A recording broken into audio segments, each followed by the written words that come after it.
The world of fitness and longevity is one of the most polarised areas on the internet. Figuring out whether you should be running, cycling, lifting, or rowing feels like a minefield for the vast majority. Luckily for us, my guest today is widely respected in the athletic community for his no nonsense and at times hilarious approach. My guest today is Paddy Maher. He's a UKSCA-qualified strength and conditioning coach, gym owner, and former university lecturer with previous roles in both Rugby League with Barrow Raiders and Castleford Tigers and in football at Carlisle Utd. Paddy and I delve into a wide range of topics, including the challenge of fueling for performance versus looking good, our jointly held prediction on the future of exogenous testosterone use, how to lose body fat while maintaining performance, the importance of periodization, breathing techniques during performance, the pros and cons of training in an extended fast, the role of carbohydrates in strength training, if CrossFit is functional,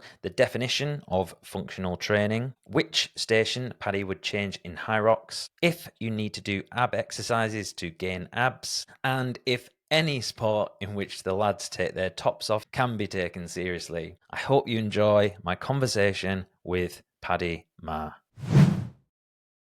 Do you want to talk us through what's your background in strength and conditioning and CrossFit? Like, how did you get into doing what you do today? Yeah, no problem. First of all, thanks for having us on. Really appreciate that. My background went to university after sixth form in Barrow, and I started studying sports science. I didn't really know what I wanted to do whatsoever, to be honest. But one of my lecturers was like a sports science lecturer, and he was also head of academy strength and conditioning. And I thought that sounds like a cool little blend of jobs. I want to work towards that, and he was just a bit of a role model. Conveniently, my little he's a professional rugby player. He plays, I don't know if you follow Rugby League, but he used to play for Castleford Tigers. So he got me an internship opportunity there. So I went along, got the job, not really because I was any good, just because I knew Will, and Will put a good word in for me, and that got me foot in the door. So then did my internship, learnt my trade there off a couple of really good strength and conditioning coaches. And then from there, just kind of finished my degree, started doing a master's degree, and then started working in strength and conditioning. I was mainly in sport, really. I worked for Barrow Footy and then up at Carlisle Utd. And then just over time, I was getting sick of traveling everywhere. So I went into lecturing. I was a lecturer in strength and conditioning at Minefield College. That was like a feeder college for UCLan. And then it was over lockdown, really. I started PTing alongside it. The job came up at Industry 13. I met with Liam Harrison and the rest of the lads, and they were like, come down. We think you'll be a good fit. So started working there. Decided to go full-time into PT because I couldn't do the teaching and the PT. Though I was just like half-ass in both of them. So I went full-on into PT, doing the CrossFit stuff alongside it.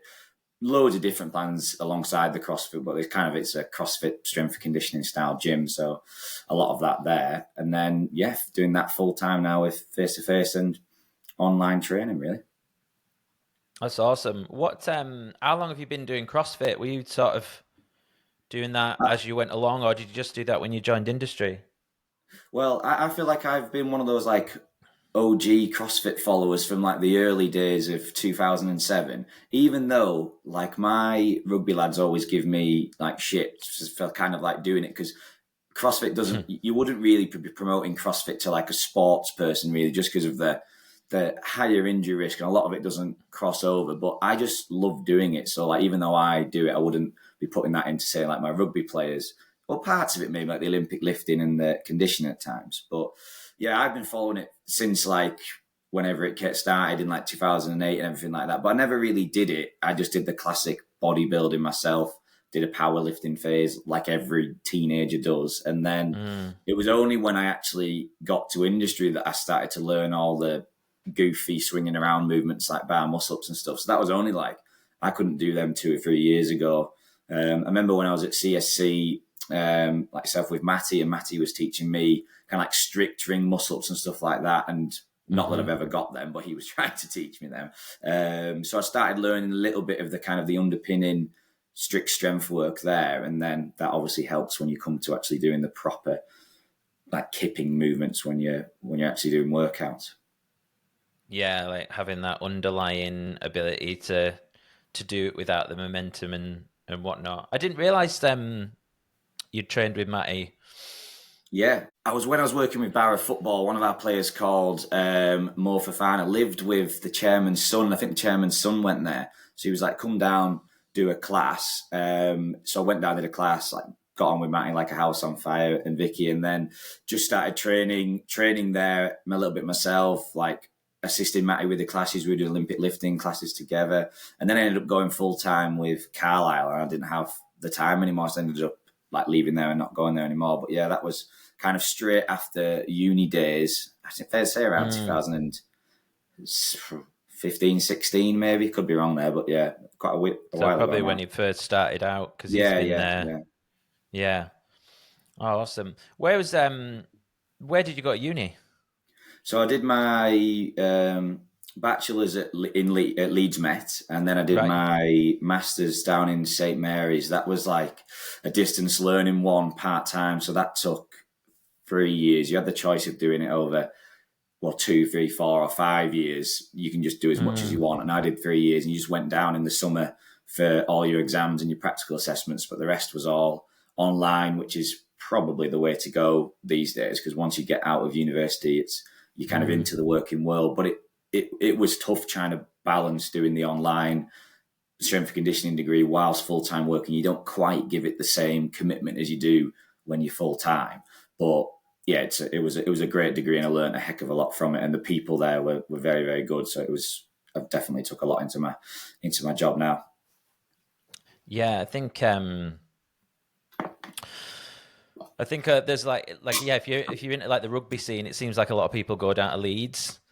Like Yeah, there seems to be quite a scene down there. Like I don't know, I don't really follow rugby league. Like I've got a lot of mates obviously that play it and stuff, but I was I was never really into sport when I was younger. Like I was it was music for me. Like so no, like when you're at school, you've usually got like the creative types, yeah, musicians, and then and the you've got sporty type. yeah. So I sort of like, yeah, I come to like all this stuff, like a lot of people do, like later in life. But I think you find the flip side as well. Like some people who have been like doing football all life, and then they'll buy a guitar when they're like 30 or something, and then like because I think people try and fill in where they've missed out. Yeah, I definitely agree with that. We were at an RAF ball, weirdly, as you do on Friday, and there was a piano there, and my mate Dan was playing Timbaland Apologise on it, and it's the only song he knows, and he milks it to high heaven, but he was playing it on the piano, and he had about 20 people swarm round, and I was like, God, that is pretty cool, actually. So I might just do exactly what you say, go from the sport and pick up an instrument just to get a crowd at an RAF ball, which is a regular occurrence. An RAF ball, as in Royal Air Force, did you mean? Yeah, it was the greatest, one of my favourite ever nights. You paid £50. It was an unlimited, not that I'm a big drinker, but it was an unlimited bar. It had like a vodka luge. Yeah. It had food coming in every hour from across the world, and the best bit, it had a fare, and it was all free. So I was on unlimited Dodgems rides. I love the Dodgems. That's all I was going on about. So I got 4 goes on the Dodgems back to back at 1:45 in the morning. It was the best thing ever. So you need to get yourself a friend who's in the RAF. It's worth it. Yeah, clearly. No, that's cool. Yeah, I think having that ability to be able to like play a song, it's a bit like I find it a bit cringe if I'm honest.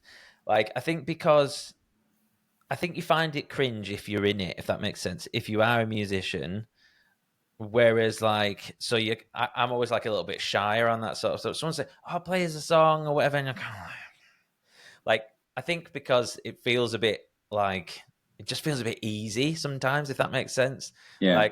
Like I'm just playing to the crowd, but I hardly pick up my guitar anymore. That's sort of like something that's always there in like the back of my head, and I'm like, I should really do that, but I've got like I've got quite an obsessive personality. Like I'm like all or nothing on one thing.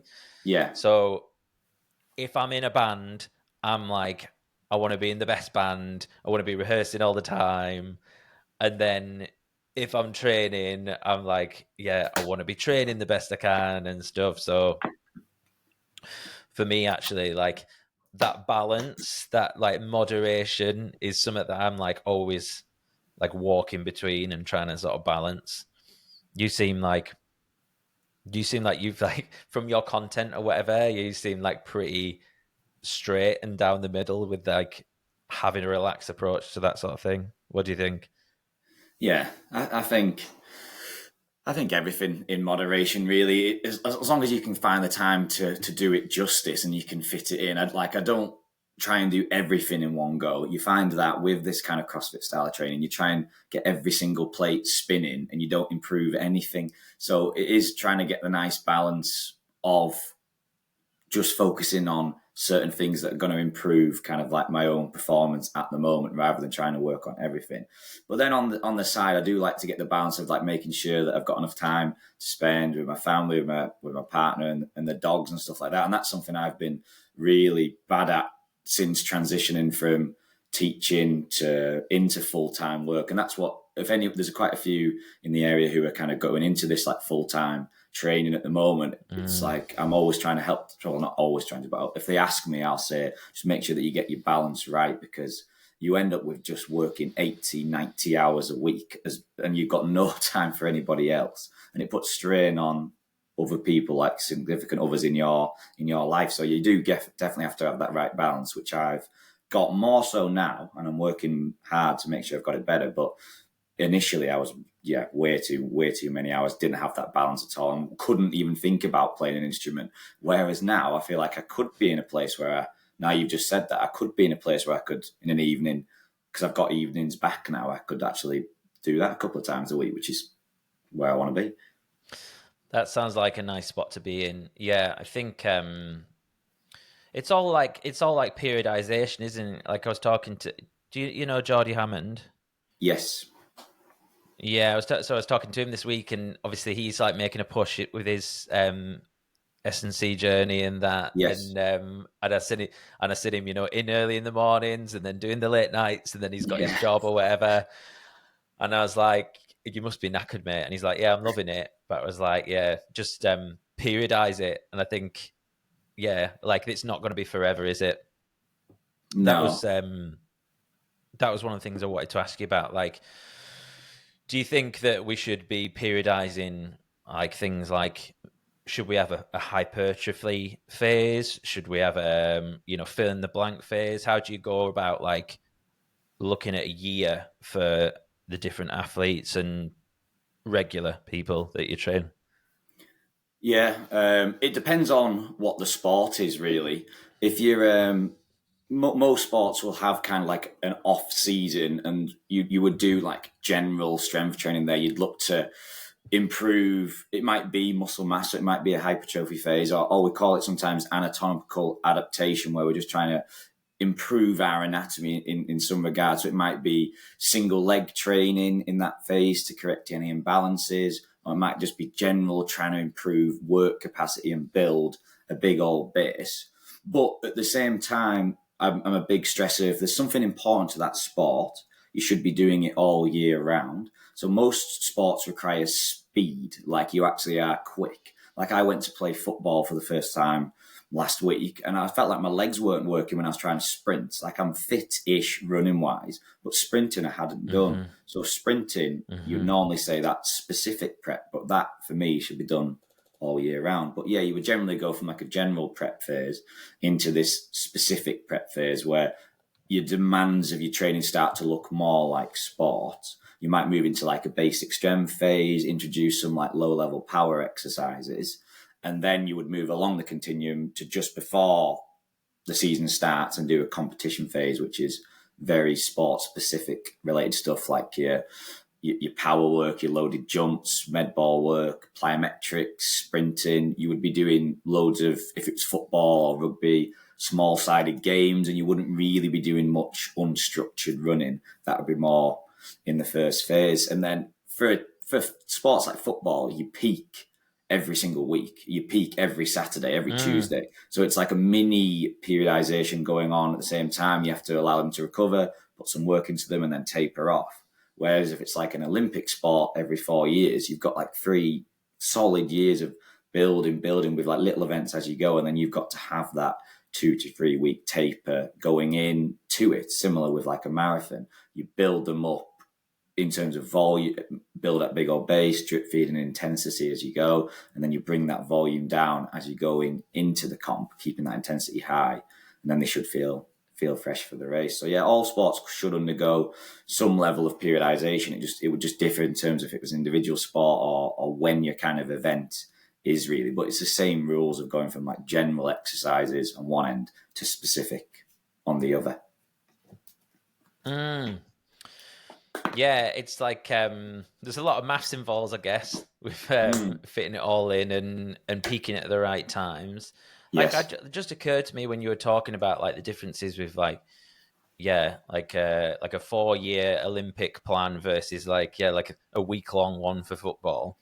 Where do you think, like, what about like health and longevity, and like in terms of sports, like which would be like the best for you? Do you know what I mean? Like, would it be better to be doing the Olympic stuff because it's kind of like a little bit slower build up, or is it better to be kind of like more frequent doing something like football, or is it somewhere in the middle?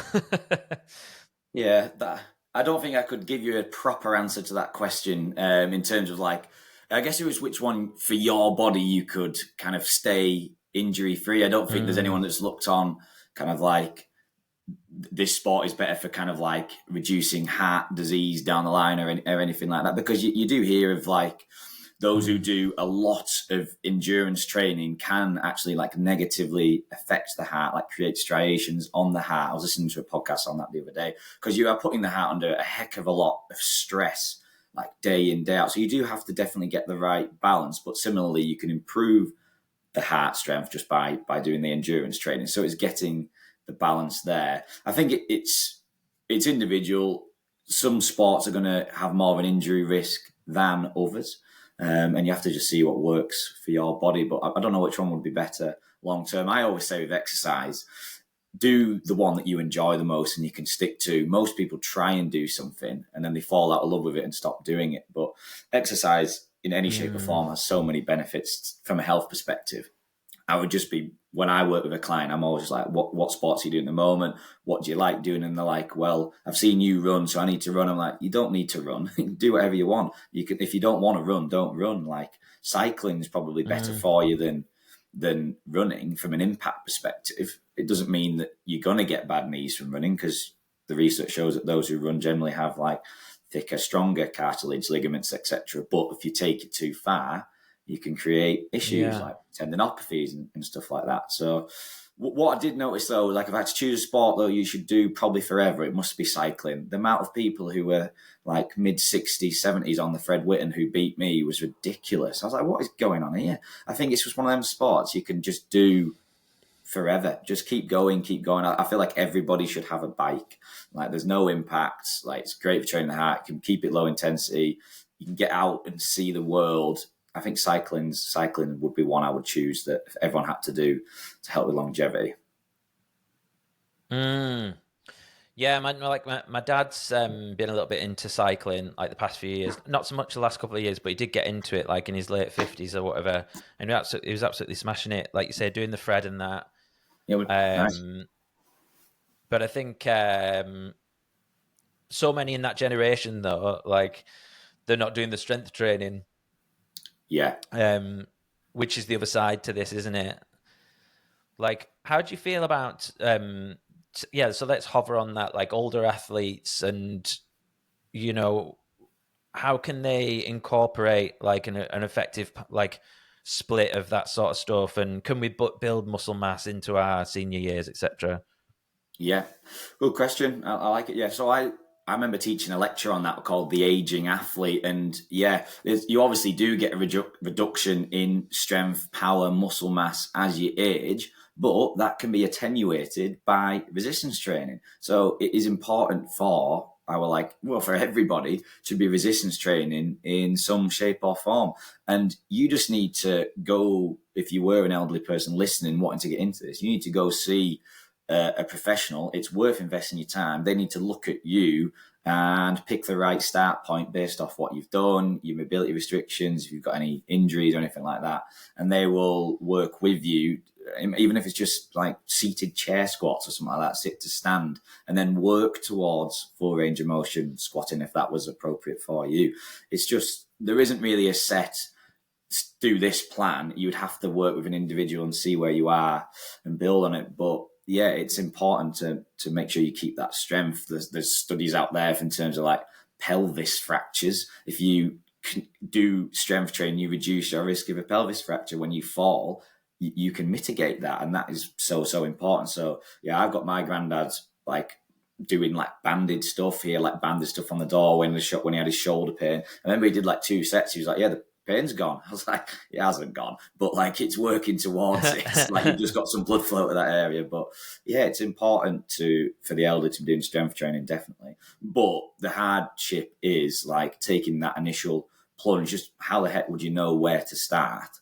So it's making sure that PTs, strength conditioning coaches, have upskilled themselves to know how to regress an exercise and work with that individual as they go. But you see it on quite a lot of CrossFit videos at the moment. You kind of got like that elderly generation going in and doing the erg stuff and doing the movements. And I know there's a couple of PTs in industry, they do classes for the elderly out of other gyms. And we were talking about getting a class in it. We're getting a mezzanine floor in, so it's a bit quieter and a bit more secluded. So then we could have classes up there dedicated to that kind of thing and helping out the community where we can. Yeah, there's nothing that fires me up more than seeing like an Instagram vid with like a 70, 80, 90-year-old like deadlifting or something. Like it's like literally the best thing ever. So like, how old's your granddad? 87. Wow, right. I know, yeah. So I've got one grandparent left and he's 89. And he's incredible. Like honestly, he looks like he's 70. And his thing is like, I'm always trying to learn as well. I'm like, what's he doing? Like what are like the core principles? And he's just always moving. He's always moving. He's always out walking. He's always out getting the sunshine. If he has a heavy meal, he'll go for a walk to burn it off. Like he's got like the better diabetes. Is it type 1? Type 1? The one that's not as crippling. Type 1, isn't it? Type 1, the one you're born with. Type 2 is the one related to like obesity and being overweight, isn't it? Yes, yeah. So the one that's just easier to manage. But yeah, so he's got diabetes, but like he takes some pill for that or whatever. But he's just always moving, right? And but I do think But the only thing, like I don't know if he strength trains. I see he had some dumbbells the other day, and I was like, "Do you use them?" And he's, "Oh yeah, I'll go out in the yard." And I was like, "All right," and so maybe he does. I don't know, but. I was like, you want to get squatting, get him in the front rack. Yeah. The hardest movement ever. Yeah. So, but yeah, no, it's amazing. Like that for me, I don't know if you're the same, but like, just like long-term goal, like I just want to stay as functionally fit and as healthy as possible. Like I haven't had kids yet, and I would like grandkids. So it's like, fucking hell, I better like keep everything in good nick. Definitely. I find that more and more with plans now, when I say like, what are your goals? It isn't like a 6-pack, even though that would be nice. And most would take a 6-pack. The main thing is just making sure that when they're 50, they're fit and healthy. And I don't know what age it is, like just after 30, I presume, where you just kind of change your thought process a little bit from like in your 20 days, you're like, obsessed, aren't you? Like the amount of photos of me in the mirror I've got on my phone when I was 20, just obsessed with getting a 6-pack. And like, I like a 6-pack now, but I like food and I love training. And I feel like I've got a nice blend at the moment.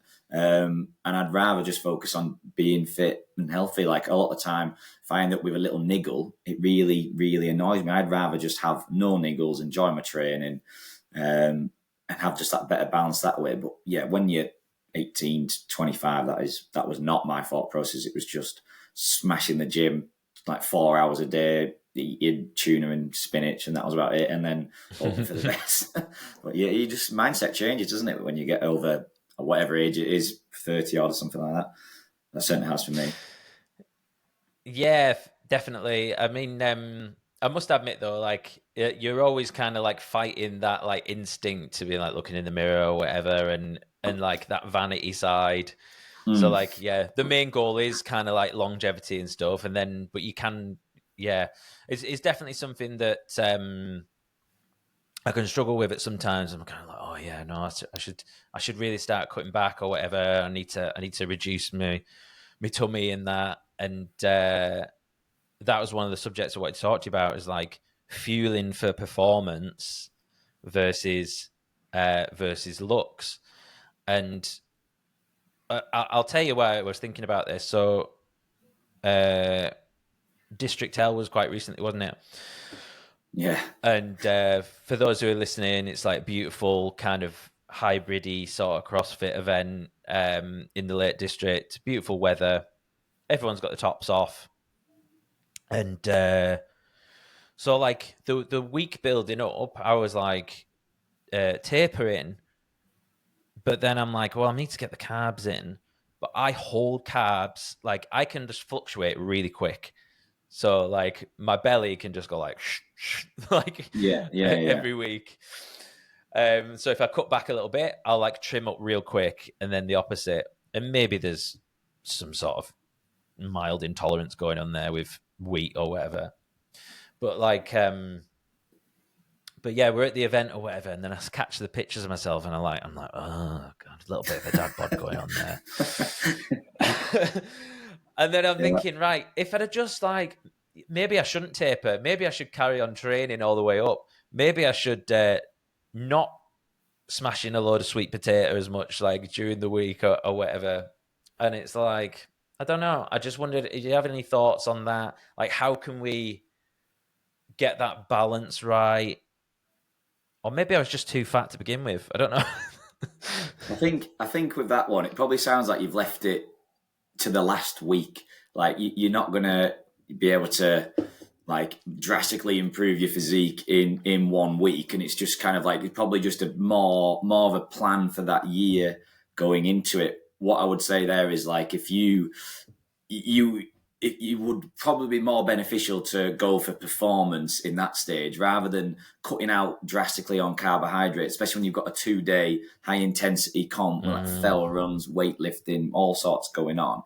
And the like carbohydrate, hydrate, water, you've just stored more water, so you got that bloating effect there, haven't you? Going into the race, but at least you were fueled for it.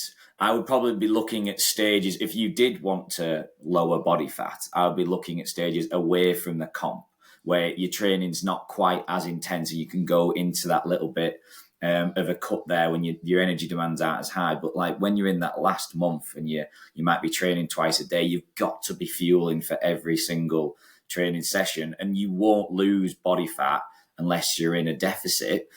And if you're in a deficit, you might not be hitting your fueling demand. You need to make sure you're hitting your carbohydrates around training. The only thing you maybe could do there, often what I say to people is if you are in a deficit, you need to make sure you're timing your carbohydrates around training. So if you were training at lunchtime, maybe you're having your carbs for breakfast and then just after your lunchtime training session, but you don't have any at tea to save yourself, and you could still be in a weekly deficit, but still fueling for those training sessions. You're still getting the energy demands there. That might work. But I think it's more just long-term planning more effectively, so then you go towards those intense stages with a physique you're comfy with, and then you can make sure that you're timing your carbs around training, you're getting enough protein in to help support recovery, getting good unsaturated fats in to help with energy for your low intensity days, for transporting vitamins.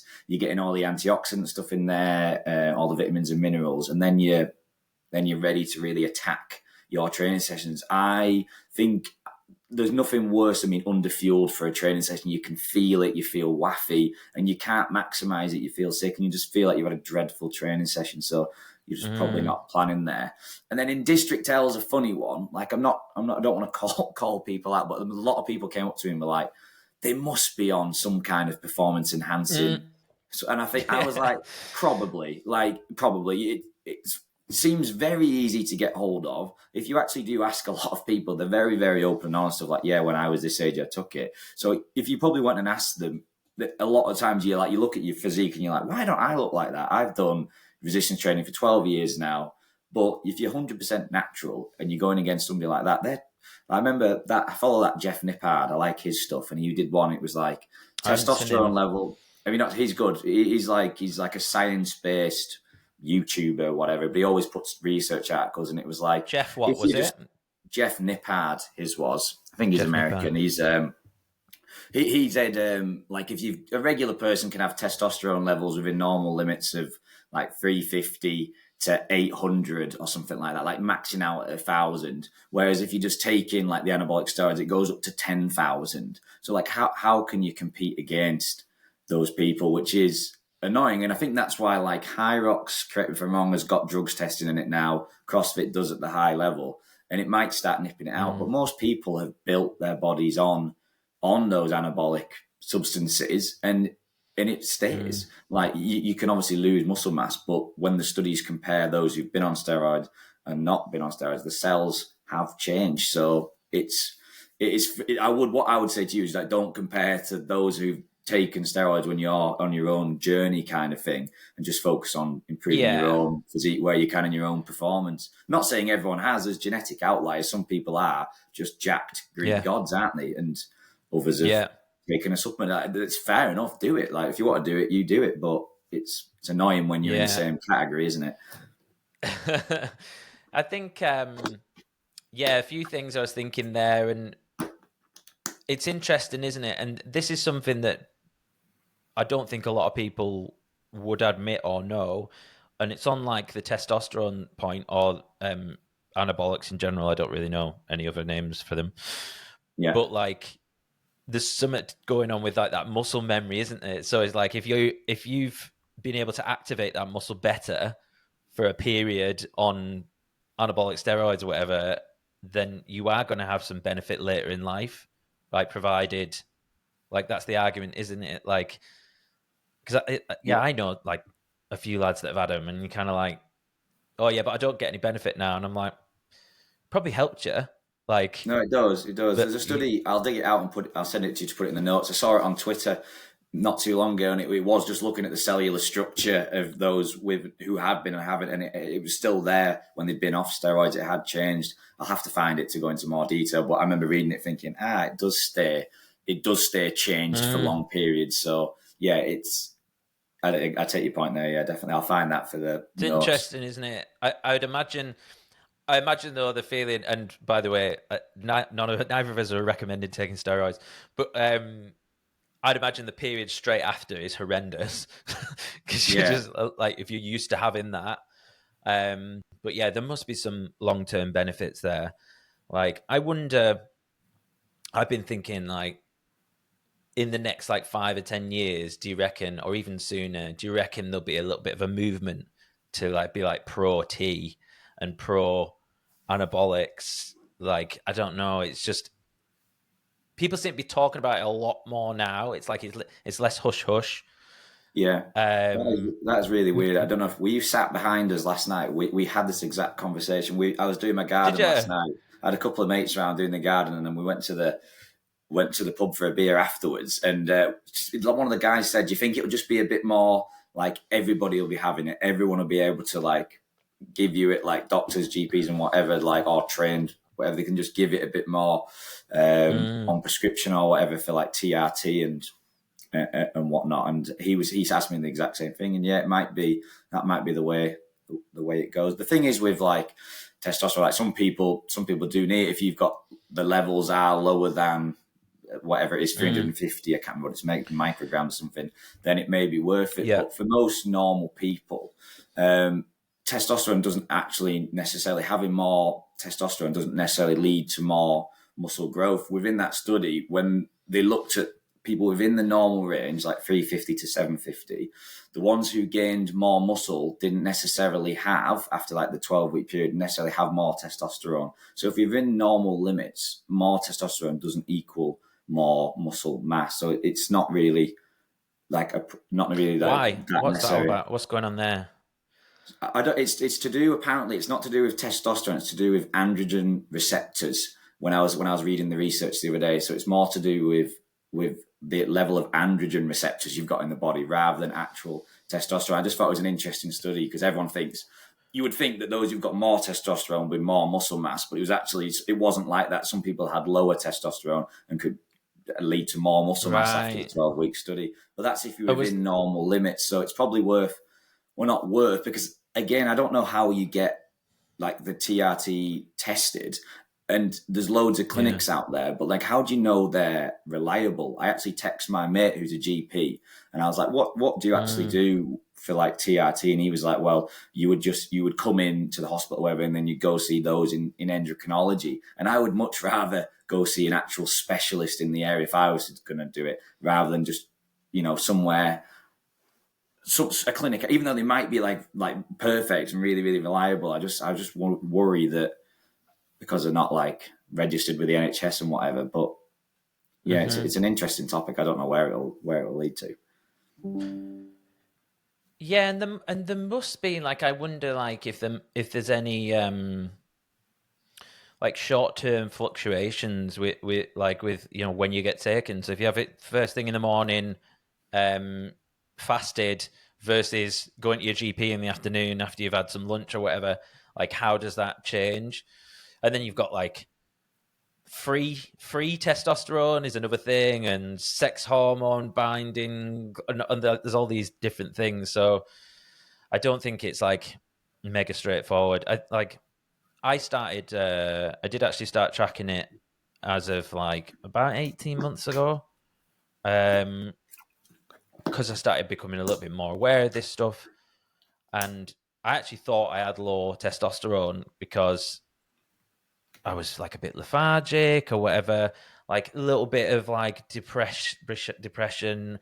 And then I was like, oh, I wonder if it's like testosterone. Like, it could be like, but I wasn't going down like the replacement thing, but I just started looking at, listening to like Huberman Lab and stuff, and like what are the natural ways, to increase it, getting your sunlight, good foods, making sure you sleep in, all that sort of stuff. And Yeah, it did actually start to rise, like, just naturally. And it's interesting. Who knows whether it's a placebo? But when you start like paying attention to it, and you're like, yeah, I can definitely feel it. And then I felt like it dipped recently, and then I got it tested, and it literally, my results showed that it had dipped as well. But I think it was like post District L, and obviously a big event, like, it can probably like have an effect on your levels dropping down as well.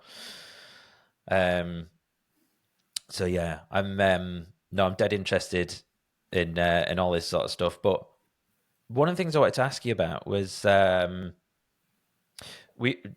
rewinding a little bit. So we were talking about like body comp and fueling going into a competition. So yeah, example, right now, I'm basically training for my next thing is High Rocks Birmingham in October, and which is like 3.5 months away, something like that. yeah, Now, if you're a consumer of like the High Rocks podcast and stuff like that, the kind of culture is you got to fuel, like, just eat more. Like, that seems to be like what a lot of people say. However, like, how would you approach like going through doing a bit of a cut during like the next 4 months? Like, how would you place it? Would you do it like a month before the event, or? Yeah, good question. I think that would be very much so on the individual. I would first of all want to have a see of what you're actually eating at the moment. And remember, we're personal trainers, strength and conditioning coaches. We're only here to advise. This level of kind of detail, for me, I always like outsource. Like if they're wanting like really, really, then I would be looking at an registered dietitian. They're the specialist in there. I can only, like, I don't get me wrong, I flipping live and breathe this stuff, and I will read as much research as I can. But it's only advice. But I don't think I'd want to be cutting in that last month, because that's probably where my training is going to be at its most intense. Yeah. And I need to make sure that I'm properly fueled for that. I'd probably, if I wanted to get a little bit off, I'd probably try and do that as early as I could if I felt I needed it. But just make it just so it's a really slight deficit, so that you're only losing like minimal amounts, and you're only in a slight deficit, so you're still getting that calorie intake as you go. But I'd be wanting to see, like, have you got any deficiencies at the moment? So it might be a case of, because of the thermic effect of food, remember, you might just be not getting enough protein in, you might be not getting enough fiber in. So we could technically have more foods, and because they lose more calories during digestion than other nutrients, you could technically be having a little bit more. So I'd be looking to see, are you hitting your protein demands? Like, how heavy are you, Jason, in kilos? If you don't mind, I've already asked you. 83. So 83, so like 83 times by like 1.5, you're looking at like 125 grams. You could go up to like 150, 160, and you'd probably be maxing out your protein. But when you're in a deficit, the general advice these days is to go more than 2 grams per kilogram, because you're trying to maintain muscle mass. So if you were going to go into a slight cut, if you really wanted to lose a little bit of body fat, because no matter what, if people are saying to you, you have to be fueling, that is right. But similarly, you won't lose body fat unless you're in a deficit. So like, you can't argue against physics. So it depends on which one you kind of like you feel like you need at the moment. If your body fat was hindering you with your running, for example, then it may be worth losing it a little bit now while the training's not quite as intense. But yeah, I'd be getting that protein up as best I can towards 2 plus. So I don't want to lose any muscle mass in this stage. I'm trying to build strength. I'm trying to build my fitness. I'd be looking at that. And then I'm making sure timing carbs around training, like we talked about before. So there's an easy rule to remember, really, in terms of grams per kilogram. Every hour before your training, you want 1 gram per kilogram of carbohydrate. So if you're 4 hours away from your training, you want 4 grams per kilogram of carbohydrate. And as you get closer towards the event, you want more high GI, quick release stuff that doesn't have any, like, it has less fiber, so it has less chance of irritating your stomach and creating GI issues. And then you get that quick release of glucose. And similarly, straight after, I'd also be wanting that quick release sugar. And then I'd get back to my kind of my whole grains and my vegetables, fruits, that kind of carbohydrate base for the rest of the day, and trying to hit my targets, whichever they may be. Now, if you were kind of, it's a tough sport, high rocks, and it's an hour and a bit in duration, isn't it? There's a big carbohydrate demand in there with the intensity alongside fats, but your training often is ridiculously high intensity as well. So you need to be building up your carbs as we go. For general kind of gym goers, it's about 3 to 4 grams per kilogram in the whole day. But you could work on building that like 5 to 6 to 7 grams per kilogram as a high rocks athlete. And that is quite a lot of carbohydrates per day. Like, you're 80 kilos, you'd be looking at 400 grams of carbs to best kind of help you train maximally as you went along. So I'd be like, some people are averse to tracking, and there is some people who shouldn't track, definitely, if you're at risk of an eating disorder, or you just hate it. I wouldn't be tracking, but I'd be looking at your diet now and just seeing how many carbs you get in a day, what are the different types of carbs you get in, what protein, what fats, and seeing if we can just kind of tweak them a little bit to help you with your performance. But to go back to your original question, if you did want to cut, I'd probably be getting that. I'd probably look to do that now, and then I can look to kind of maintain and then gradually up my fuelage as I go towards the event. And conveniently, the body goes with you. So if you up your calories slowly, I found that your metabolism goes with you quite nicely. I had a good example. One of my clients, he started at 2,200 calories, and he wanted to go into, he was more just bodybuilding style training, but he just added 50 calories a week. When his body fat measures, i.e. his stomach, went up a little bit, we just plateaued. And then when they didn't go up, we added 50 calories. And he went from 2,200 to about 3,200 calories in about 6 months. And he gained an inch of body fat. And you can lose an inch in a week. It's not that hard to do. So you find your metabolism comes with you. So after you'd got out of your cut, you could start reintroducing calories slowly and probably having more and more and more. And you probably won't gain much body fat because your training volume will be going up, your intensity will be going up, and it should all work nicely that way. Right. But it's a hard question. You definitely need to get your fueling right for your training. But if you do need to lose body fat, I would probably advise, like, we've only given it like 5 seconds for just before you asked me the question, I'd probably do then. I wouldn't want to be trying to lower my calories at the most intense period of training. I feel like I'm happy with that statement. It would be counterintuitive, but it probably could open a big discussion, and that would be something where a registered dietitian might go a bit differently, but that would be my thoughts. Yeah, it's got me thinking, like, maybe I need to up my game in terms of I don't calorie count. Yeah. People go, obviously, but I don't calorie count. Just because in general, I know how to manage my weight or whatever, but it's the intensities of it's getting that fueling right. Where, so, like, let's say I don't know, like 6 months ago or whatever, when I was training really intensely, I was like mega strict. I realized that I didn't respond well to gluten. So I basically went kind of like paleo, primal, sweet potatoes, fibrous veggies, lots of animal protein, and then some like legumes, like black beans, and I was having loads of them. Have you come across the 4 Hour Body? No, go on. It's a book. It's a book by do you know the guy that did the 4 Hour Work Week, Tim Ferriss? Oh yeah. Yeah, so he did a book called The 4 Hour Body, and it's basically, his whole thing is around, he calls it the slow carb diet. So it's basically you can eat as much as you want. You have one cheat day. Not that I would always take advantage of them, to be fair. And it was basically, you would have a lot of legumes and beans with sort of every meal. And I don't know exactly what's going on there. But do you know what? Like, actually, in terms of like body comp, I responded really well to it. Like, but I would say the only thing was, like, I was really lean. Like, not really lean, like not mega lean, but I didn't have much mass, despite, So anyway, so then I did High Rocks Pro in March, and I was like, right, I need to feel more.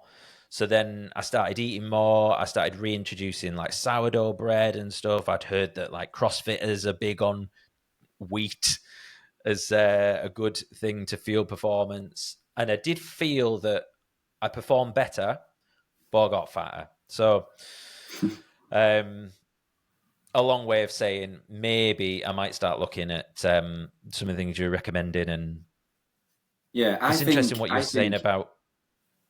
No, go on. No, I'll let you finish, sorry. It's interesting what you were saying about like ramping up those carbs and like slowly introducing them, because you can like, okay, like what's the effect? And I suppose what you're then doing is allowing your body to get better at utilizing them, rather than just smashing in a shitload of sweet potato like 10 days out from the event. Yeah, is that right? Yeah, I think to answer like the first bit you talked about, like, the 4 hour one, I always say to clients, like, whichever diet you choose needs to be one you can stick to. So I won't mention his name. One of my Raiders boys said to me, I'm doing keto. And I was like, why are you doing keto? And he's like, because it's the best way of losing body fat. And I was like, providing you're in a calorie deficit, it doesn't matter. He's like, yeah, but I'm not having carbohydrates, blah, blah. I was like, but you're a rugby player. You need the carbohydrates. Keto isn't better than paleo Mediterranean diet. I was like, the only thing is you're in that calorie deficit, and that has been proven beyond belief now. So keto, if that works for you by restricting your carbohydrates and you're not a big carbohydrate fan, and then do it. But if you can't see yourself doing a diet in 6 months, it's not the one for you, and you're not helping yourself there. So like I just try and help my clients hit numbers to start with, like hit the macros, and then we work on hitting certain rules. Like we want 80% unprocessed, but we acknowledge that some may come from processed because we're people. It's convenient and it's easy, and the evidence isn't there to say if you eat processed you're going to die. So I allow them to have it because I'm a realist, and that's just how people work. If you say you can't have any of that and you can only have this, you set people up to fail. And you probably felt like you lost loads of body fat because that diet you were on, it's kind of good foods, isn't it? It's like, it's whole foods, very, very nutrient dense, not loads of calories. And that probably should be part of most people's diet. There isn't like magic real foods out there. There's foods that work for you and foods that won't. But I always just say, keep it simple and keep energy balance in mind. If you're trying to lose body fat, as long as you end up in that slight deficit, you will be there. I think from kind of a gut perspective, you want a variety of different bacteria, don't you? You want your fibers in there. You want a nice colourful plate of vegetables, that kind of thing for your gut. And that's why I always push the non-processed as best we can. But yeah, I think just keep it as simple as possible there. And then I do like when you said about that you don't track, it might be interesting for you to track just to see the numbers. The numbers say you should have 4 to 6 grams of carbohydrate per kilogram per day. Have a look and see what you're having. You might only be having 100 grams. And then you can gradually start introducing carbs and training the gut and see how that works for you. There is talk, like some people like the word like fat adapted, so they're a bit more fat based, but carbohydrates are that high intensity fuel. It's called respiratory exchange ratio, which is like your level of carbs and oxygen goes above 1. You are predominantly using carbs as a fuel source, and Hyrox is intense. And some of your workouts that Matty's giving you are probably short, fat. Actually, I saw one on your page the other day, like a 5-6 minute. It's short. It's not utilizing fat really, so it's utilizing carbs as a fuel source. I saw you say I hate you or something like that. I get a lot of those comments. It's funny, isn't it, when you write them that, maybe overprogram that one. 4 minutes 50, you bastard. That's what I said. Yeah, that was it. I saw that. It made me chuckle because I get them ones all the time. I'm just like, my bad. It's interesting because I've been doing like a sort of a bit of an off-season thing. So, and I've been throughout the summer, most of the summer or whatever, spring, just lifting heavy, increasing the tank, lots of aerobic runs or whatever, a few races, and then but then it's very easy to like realize, like training's easy. Like, fucking hell, like this is easy. I go into the gym, I chat to people, I'll do a heavy set of 3 or whatever. And then I'll go for a long run on a Sunday. I'm like, this is fucking easy. And then you realize you get back on plan, and then you start doing the conditioning work. It's that conditioning work is, you've really got to get in the right headspace, haven't you? Yeah. To like readjust to that. How do you like to like periodize your week? There's quite one of the lads at the gym messaged me the other day. I don't know who they are. They're called like WOD Proof or something on Instagram, and it's like from Switzerland, right. And they put studies out each day. But I don't know like what their background are. Are they like research scientists? But it seems quite good research, and they always put like study limitations. They seem like they know the stuff, and they did like a 12-week of like strength Monday with a WOD straight after, repeat that kind of format, or strength Monday, conditioning Tuesday, strength Wednesday, conditioning Thursday. And they showed that the group that separated it got the greatest improvements in fitness through and strength actually. They did like a 2K ski, they did a 1 RM back squat. That was their like test they did, general test that you would do.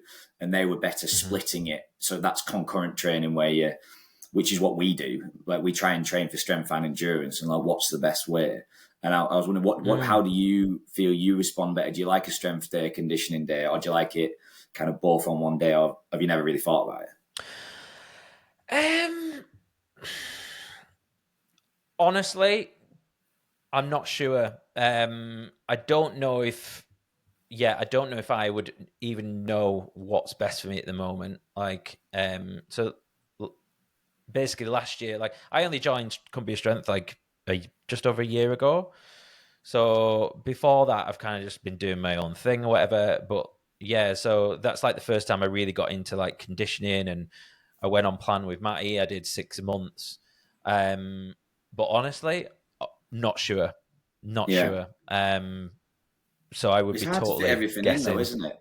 You've got to fit in Yeah, like all your runs, your long run, your middle distance runs, your tempos, your intervals, and you've got your strength training, your upper body, your lower body. You've got to get good on all the 8 disciplines. It's if you did yeah, everything separate, it's like that's what I said to the person who asked me. Like in CrossFit, there's about 700,000 exercises you've got to try and get good at. It's quite hard if you mm, separate everything and follow the rules because a lot of it is skill based as well in CrossFit. Like it's not mm-hmm, as much of it as a fitness thing to start with. It's just learning the like bar muscle ups, like learning double unders, handstand push ups, all those weird movements. So you can do those kind of on the same day because it's not as intense at the moment. But when you start putting them into workouts, it got me thinking like maybe we should just try and do all the strength on one day and then all the conditioning next day. And I might do it in my next block. I've got quite a few in the gym who follow my own program. They've been with me for ages, so I've just mm, moved them on to like my plan. It's like what's Paddy doing kind of thing. And in the next block, I might mm-hmm, try. So like strength is going to be we're going to do cleans, we're going to do back squats, we're going to do push and pull bench press, we'll do some core accessories, and the next day it might be like 3 8-minute metcons, and then later on in the week it might be a 40-minute longer one and another strength session, and see how they respond. Do our own little in-house study on how people feel. But it definitely got me thinking. We're quite new to sports science, really. It's only been around 10, 15 years. Studies are mm, impossible to kind of control, so we don't really have yeah. like perfect answer to any question, and there's not like one way to skin a cat. You can do multiple ways and improve. Like it'd be interesting. Are you going to the Hunter McIntyre one?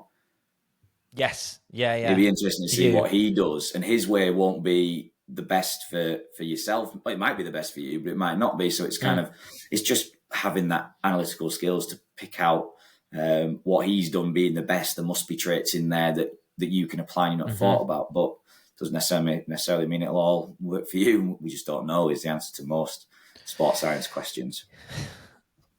Yeah, I think this it's so true, like what you were saying, and I've been chatting to so one of my mates is kind of like flirting with the idea of doing a high rocks, and his fitness levels like not really there. He's sort of like a bit of a beginner, really, and like he keeps texting me like trying to get like the highest leverage, like what's the most bang for my buck, and I've got some questions around that sort of stuff, and I'd be like, obviously I'm not a strength and conditioning coach, but I'm like, honestly, I feel like it's all of the above. Should I be doing zone two? Should I be doing sprints? And I'm like, bit of both. And from the only thing I can garner from having been on plans or whatever, it seems to me certainly it's like to get a not to be the best all round athlete, you need to do a mixture of things to be like forcing all these like mini adaptations with all the different areas and things, and it's like, but then the other side of that, in terms of like wanting to look good and stuff, the extreme side would be bodybuilding, right? And where you like isolate one particular muscle group and then you're going to work on like, your arms or whatever. And I think sometimes, yeah, like there's so much stuff about bodybuilding out there, isn't there? The majority Yeah, of the stuff on, I think it's kind of like phasing out now, isn't it? But the majority of like the stuff that was on the internet like 10 years ago or whatever is all about body part splits and stuff. And I do think people find it hard to, and they want like a, right, how many sets do I need to be doing? How many sets per muscle group and all this? yeah. And I feel like the answer is you just need to be doing a bit of a mix of everything. But if you're wanting to see visible progress, you probably do need to see some condensed stuff. So that's not really a question that I've just kind of like blabbed at you. No, I know what you're saying. Like, I think I think from that, it would be the person who messaged you. It would depend what their goals are. So if they were just wanting to look as good as they can, then I would go purely bodybuilding. I feel bodybuilding is still the best way to look as good as you can. It makes sense. And like you said about body part splits and stuff, it used to be chest Mondays, didn't it? Tuesday back, whatever. But the studies show now, the best person, if you're interested in this, is called Brad Schonfeld. His research group are the leaders in hypertrophy. And they've assessed all this now. That's all they do. And they pump out journal after journal. But you want to hit the muscle 2 to 3 times a week. So if you want to improve your chest, you've got to hit it 2 to 3 times a week. And it wants to be about 10 to 20 sets over that week. If you were just starting out for your mate, I'd say try and hit that chest muscle group twice a week and get 10 sets. So it could be like 3 sets of flat bench, 3 sets of flies, 4 sets of bar bench, some press up, whatever, and you would do that. You also, people used to say 3 sets of 8 is hypertrophy, 3 sets of 5 is strength. The strength rules haven't changed. If you want to get strong, you got to lift heavy, 1 to 5 reps. But hypertrophy now, it isn't 8 to 12.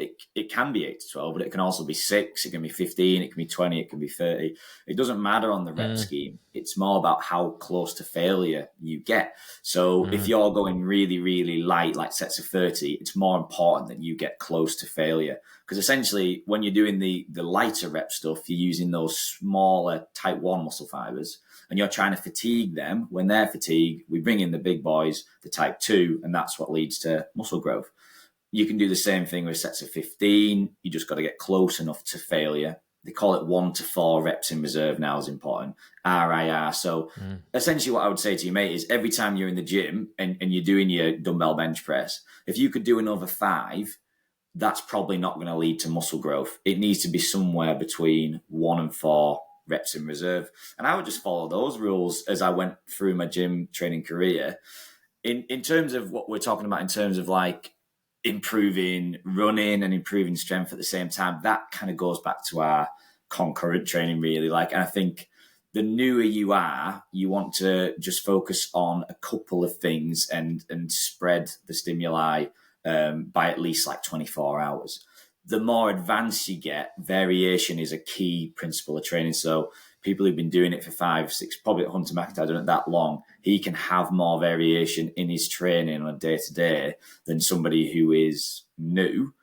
And then from a running perspective, the difference probably between Hunter and your mate who's new is the research supports that new people should follow the 80-20 rule. Probably most people. So 80% slow, zone 2 and below, 20% in the higher training zones. So for your mate, I would say I'd probably just do 2 runs a week and keep them dead easy, annoyingly easy. After you've done that for 4 weeks, maybe drip feed in some interval work, and that would be your 20% work. But earn the right to get the intervals first and reduce your risk of injury. But that 80-20 rule doesn't apply as much to those who are ridiculously high level. They can add in more intensity probably, but you can't get away from the fact that marathon runners, like the best in the world, they run 150 miles a week. Like, it's volume. Yeah. Volume is the biggest thing for them. And then obviously having that intensity in there is important, but you can't get away from volume. That's obviously a marathon, which is a lot longer than a high rocks. But I think building a big old base for any new person is going to be more beneficial for them than, intervals quicker than race pace, that kind of thing. Just you're on your feet for 75 odd minutes, aren't you? You've got to have that ability to recover when you get off the burpee broad jumps to get back into the run. There's no point having 3-minute 30Ks if your legs are falling off and you don't have that ability to recover. So I'd be looking at that way. And then finally, I'd think about, is it a high rock solo or is it in pairs? I feel like in pairs, it's very, very running focused. And then when you get back into the gym, it's a bit more anaerobic, isn't it? I did one the other day and on the ski, we were just doing 100 meters each. We were just like spanking it for 100. Then because it's such a quick change over the ski in it, I don't know why you do like 250, 300 meters for me. I'm just controlling my heart rate, passing it over 100 meters. You're done in 10 seconds or whatever. Whereas on the rower, there's no point changing as much because it takes about 5 hours to get onto the rower. So you just got to change your tactics there, and you might have a bit more anaerobic working. But for the solo, it's a big old aerobic workout. It's a completely different stimulus, isn't it? You can't go the speed you can in a pairs ski. It's so different, and it's a tough old workout, isn't it? To best train for that, you're a long time on your feet. An 8K, it's unfathomable, that, isn't it? 10 years ago, like an 8K at the pace they run, 330 kilometers or whatever, with all that stuff in between. It's mental where they're taking like human fitness, isn't it? And we're just following along in their footsteps, which is it's just better for us. Yeah. I've not done a doubles. Yeah, I've done 3 singles. I'm supposed to be doing a doubles later this year. But they haven't released the Manchester date, so that's the one I'm aiming for a doubles. But that's totally different, isn't it? I imagine a doubles is probably closer to like CrossFit, sort of, because it's more intense. I agree. Yeah. Like in a weird way, I feel like I'd rather just kind of like do like I'd rather just like go steady on the ski for like 1K or whatever than do the really intense hard strokes, then come off it. Because like, I think I'm not used to that intense. Like when we did the comp at the CSC earlier in the summer, and it was quite intense on the ski, and it's like you just feel like you're gonna be sick. Yeah, I didn't feel great on that. I felt awful. Yeah. I guess that's that lactic build-up, isn't it? It's it's something else. That's something I've asked Matty actually specifically. I said I really want to improve my ski power. Yeah. And he said to me, he said, well, your ski isn't that bad. That bad. Like, it's okay. I can do is it 2 minutes per 500? That's like the kind of rough kind of thing people 8 minute 2K kind of thing. Yeah. But I was like, no, I feel like there's something more to it, as in I feel like there's something that tracks over from the ski. Like, I feel like anyone you see who's really good at high rocks seem to just like be able to absolutely smash the ski. Yeah. And although you don't get that much, maybe you can't make up that much ground on the ski. Like, what else is going on? That's what I think. No, I agree. Like with the ski, I think it's the hardest is it a good proxy? Yeah, I completely agree. I think it's the hardest machine. Like when we do like row bike workouts, row bike ski, the ski for me, I just can't produce that power on the row.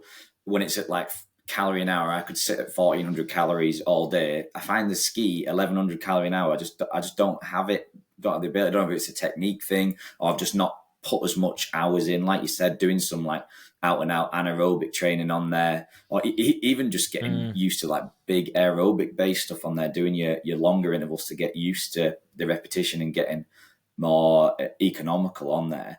And then what I was also thinking for yourself is maybe, is it just like strength as well? Is it like a strength and power thing that you could maybe improve that would then improve your pulling stroke? That's the beauty of strength and conditioning.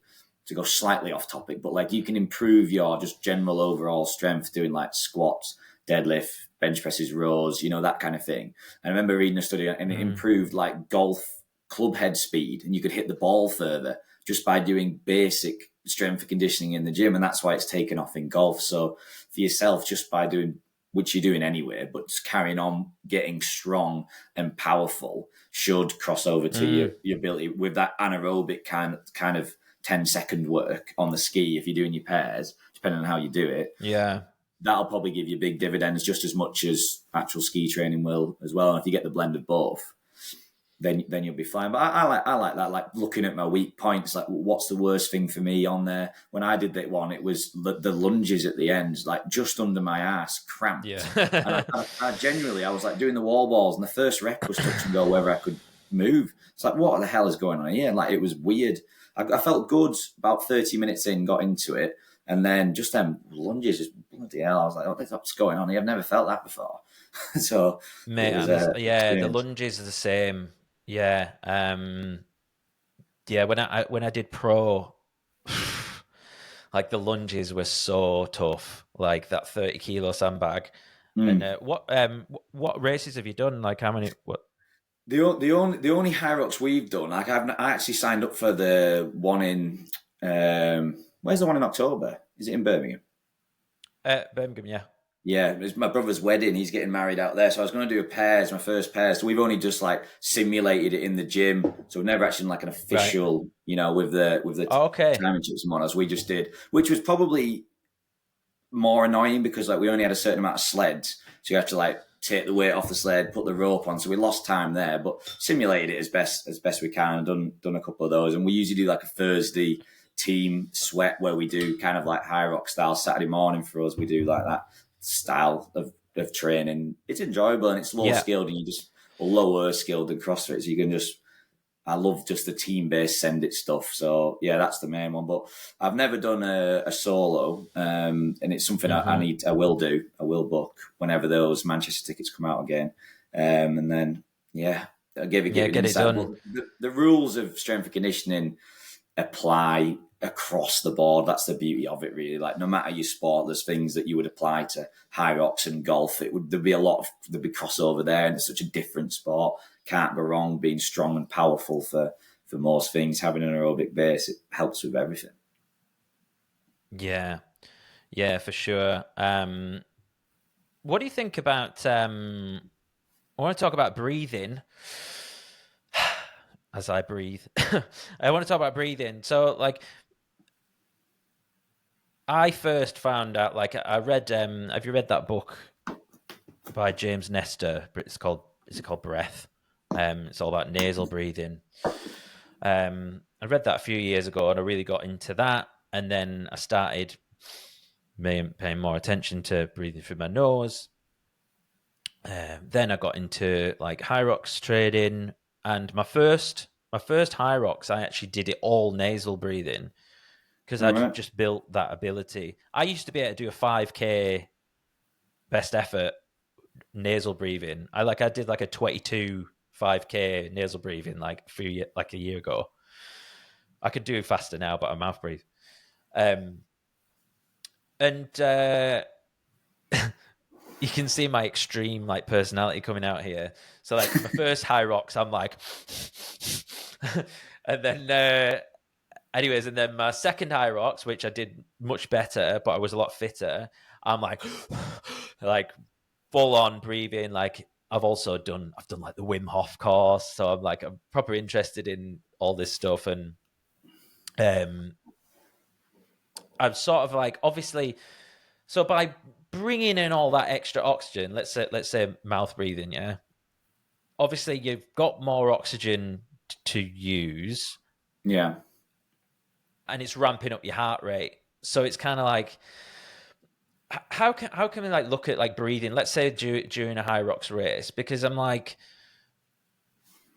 in some ways like ramping up your heart rate helps, but like but at the same time, obviously, it's very stressful on the system. And then just recently, I've kind of like switched to like a totally different style where I'm like, let's talk. I'll tell you an example, like wall balls. Yep. So for a while, I was like really like focusing on like exhale at the top. Sorry, yeah, exhale and then kind of breathe and brace and catch and then do that. And then just recently, I kind of like I threw it all out the window and I just started kind of just doing whatever and just kind of trying to relax a bit more as I'm kind of throwing it up. And I wasn't really thinking about it. I feel like I've been performing better. Yeah. Any I thoughts on any of that? I do have thoughts on it. Definitely not an expert on it. I always think there's a lot of just things where they're just over. It's being overcomplicated. I like to just what feels natural is probably the way to go. And we had. I feel like you keep sitting in on my conversations, but like we had this conversation around with my friendship group. Clearly, all weirdos, but we were talking about this the other day, and I was just like, but there's no evidence. Where's the evidence to support this? I was like, so I was with me and my mates were on Google Scholar, a wild Thursday night, going through the research, and it all ends with like more research needed. Like there doesn't seem to be any improvements in the performance metrics that they were measuring. As we've said before, though, there's a lot to control. It's a new field, so I'm not saying that down the line that might be the best way. But one of my friends made a good point, which I kind of like, oh, you're swaying me a bit. It was like during the low intensity style stuff, just breathing through your nose naturally makes you run slower. You get like that clean air through the nostrils, probably keeps your heart rate down. And most people do struggle to, when I say run at zone 2, they go at Mach 5, don't they? And they can't do it. They can't run slow. And I can't run at 6 minutes per kilometre. It's like, yes, you can. Like just slow your stride rate, increase your cadence, that kind of thing. But that might be a way, like not through necessarily any performance improvements, but it might just be a way of just making them perform at those slower ones. So it could be that way, but definitely not an expert. I've read the top journals that came up on Google Scholar, and it was all like inconclusive. And I just think you figuring out for yourself is just as good of a way as anyone else. And you found that when you did like a combination of both breathings, you felt better when it came natural and you switched off. Because sometimes you try and do certain things and then you get stressed, you increase your cortisol, and that has negative effects on everything. And there's always placebo as well. Like placebo is a real thing. Placebo can change your physiology. So sometimes you're thinking it's working, and I don't know. I would just keep it simple personally. That being said, I'm always open. If a new study comes out and it's like it showed improvements in time trial or health markers or something down the line, and it was randomized control trial, and then they made systematic reviews on it, and there was loads of evidence support. Great, and I'm also open to trying it as well. I would definitely give it a go. I saw Matty had been on a course. I'd definitely go on that and like see if it works. If it works and you're feeling good, then do it. But if it doesn't, I wouldn't be forcing it. That's probably what I'd say on that one. Yeah, honestly, it's and obviously with fitness trackers, and I've not got it on, but I've got a Whoop band, and I've been like, you can probably tell I like to get into the weeds with a lot of this stuff, and I do enjoy and I think actually a lot of that has helped me in like my aerobic base, like being strict with my zone 2. When I have to run like a granddad, I will do, and just sort of like building that base. But like what I do notice is I will like experiment with like different types of breathing when I'm running and looking at that. And all right, it's probably not that enjoyable. It's like fucking neurotic, but like looking at like how I change my breathing and what it does to the heart is really interesting. So like, let's say I'm doing a zone 2 run, and I'll start off just whatever. I'm not thinking about the breathing, and I'll look at the watch or whatever, and you'll see it start to go into that zone 3, and I'm like, okay, right. And then what I noticed is, have you heard of the cyclic sigh? It's a No, go on. human talks about it. So apparently, it's the fastest way to bring your nervous system into like a rest and digest kind of. I don't know about digest, but like. So basically, what you do is you do like a long inhale through your nose, like, and then you like top it up as much as you can, and then you go, and then you do one more, and then exhale to lungs empty. And actually, if you're like feeling a little bit anxious or whatever, that's quite a nice way to kind of like, And so what I started doing is, if I noticed like my heart rate ramping up, I'd try and while I was running, I'd try and kind of do that. Like just like these long inhales through the nose, and it feels horrendous. Like, because it's that carbon dioxide building up, I guess, is it? So it's that feeling's kind of horrible. But conversely, even though it feels horrible, you see the heart rate start to go down. And I'm like, also interesting. I mean, I don't know, like it's I feel like maybe it's just a combination. Like if I'm going out on a run or whatever, and sometimes mixing it up is quite nice. I've spoken to one of my mates who's a really good ultra runner, and he's like, he just has all these like different patterns that he swaps out. So he'll be going along, and then like you get like, or like I don't know, you'll get like a little rhythm in his head, and then he'll change it, and then it'll go to like long, and then I don't know. It's I I get really into the weeds with this stuff, and I Yeah. don't know which is more beneficial.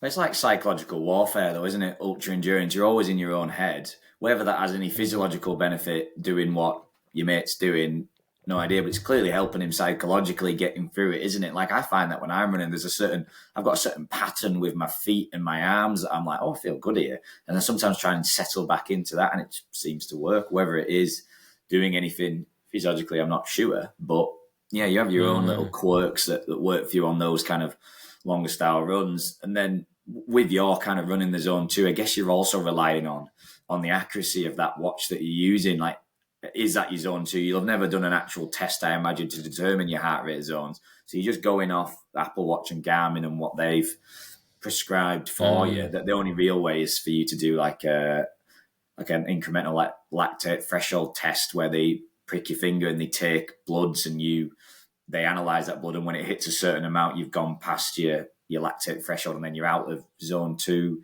kind of thing. That could be worth you doing, to just so you've got your zones. But I'd go down to see like specialist physiology lab at a university, get it done, get somebody there to do it, and then that'll be interesting for you. But they change as well over time, so you kind of, it's frustrating when you look at your watch and it's like, oh, I'm in zone 3 now. But like, are you? If you're getting in the mood and you're not actually in zone 3, just because your watch is telling you, that would be really tedious. So I'd always be looking at the accuracy of those. Probably get a chest strap just to give it a little bit more accuracy as well than just the device, because I'm not sure on the accuracy of these really. So that'd be something to think about as well. If it's affecting your mood, then I'd definitely be making sure that they're all accurate.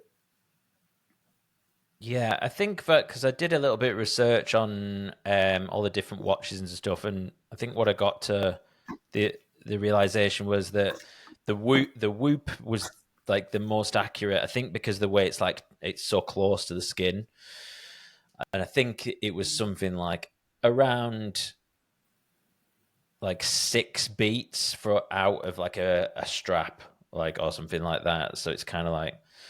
So it's one of them, isn't it, where you can kind of like, I suppose, if you can't like afford to go and get a lactate, whatever, threshold test, then threshold test, then I suppose you could, if you like went right in the middle of that zone 2 or whatever, then that's probably going to be somewhere around right. But, you just go off conversation, don't you? If you can hold a conversation, you're probably in zone 2. If you can say like a long sentence and then go, that's probably zone 3. Short sentences, zone 4, and then no speaking. That's probably not too far off either, to be honest. But for most people, just getting out there and doing something, you're going to improve. I guess the higher level you go is where you really need that accuracy, really. But if you're just starting out, then I wouldn't let technology ruin the enjoyment of it, of just getting out there. I would just, if it's meant to be zone 2, try and do it so you can hold a conversation and it won't be too far off. And then I'd probably look at your watch, try and marry them up, so see what it feels like zone 2. My old university lecturer, Rich Blagrove, he's written a book called Strength and Conditioning for Runners, and I messaged him like, what's your thoughts on all this? And he was like, his elite level runners, they can like literally, when he's doing the testing, they can say exactly when they go from like zone 2 into zone 3 into zone 5. They're so experienced with the feeling of their body, they can pinpoint. And he's like, yep. When he's actually doing the testing, it's bob on. So I think you've got that feel when you've done it enough. You'll know when you're not in those low zones and when you are in the high zones, and just use your own body awareness. Yeah, for sure. And the other side to this as well is like you say, that enjoyment thing. And the lad that I was talking about before, who's the really good runner, like he's not into like heart rate zones or whatever. Like he just goes out running and just enjoys it. Just gets out in the hills, rather than doing zone 2 and doing intervals or whatever. And it's like, if you want to be a better runner, just get out running more but enjoy it. And that's something beautiful about like trail runs and stuff, is like, rather than being like on the tarmac, that you're like, there's like trees and there's like all this like beautiful smells, and it's actually like a really enjoyable experience. So that's actually something I've and trying to like reincorporate is like, oh, do it because you enjoy it. Definitely. Yeah, for sure. What do you think about bit of a technical question, but what about like glycogen use in, let's say, strength training? Because we hear a lot about replenishing glycogen and like, you know, how much really after like, well, we could look at maybe a strength session versus like a more intense aerobic kind of session, and like how much should we be smashing back in afterwards? Do we need to be having like a load of glucose afterwards, or you know, as long as we have a big feed, is it going to be all right within like a few hours? Good question. I actually put a poll up the other day on my story. It was looking at like which is the best diet for fat loss, strength, and muscle building, and it was high carb, low fat versus high fat, low carb. And Mm-hmm. as you can probably guess from what I've said before, both diets led to the same fat loss because they equated for calories and protein. So the calories were the exact same, protein the same, just one more carbs, one more fat, and they all came out in the wash. So from a fat loss perspective, they were both the same. What you could actually see was one group lost more weight, which was the lower carb group. Well, that's not necessarily fat. That's like what we said before. Carbohydrates store more water. So if you're lowering your carbs, you'll lose weight. So some people, you find that when they go on to plans, they lose like 5 kg in the first week because they've probably restricted their carb intake. So that drops down. But to answer your question, the group that improved the most strength and the most muscle mass was the high carbohydrate, low fat group.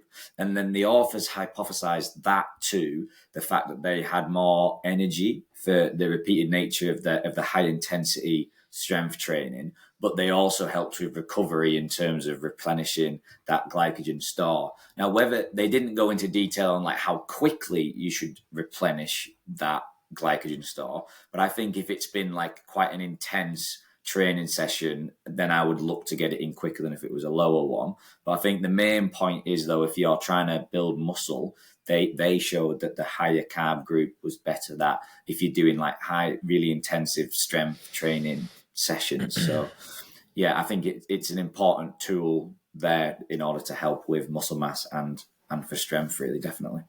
But more because it's fueling you for it to be able to sustain the work, and also that recovery aspect at the same time it is important, and especially for you adding in the conditioning elements as well, where you're really draining the tanks because it doesn't last that long, your glycogen stores. There was an old advert for Lucozade where they ran on a treadmill for 90 minutes drinking water, and after the 90 minutes the guys who were on the Lucozade stayed on the treadmill. And I remember my lecturer was like, that's actually accurate. It's when you get to around that 75, 90-minute mark that you have kind of emptied your glycogen stores. So then you do really need to start replenishing them really as quick as you can. Hence why ultra endurance runners need to be taking 60 to 90 grams of carbs per hour. We need to do it just to replenish to then go again the next day. Does that make sense? Yeah, no, for sure. Yeah, it's like how close? When's your next training session?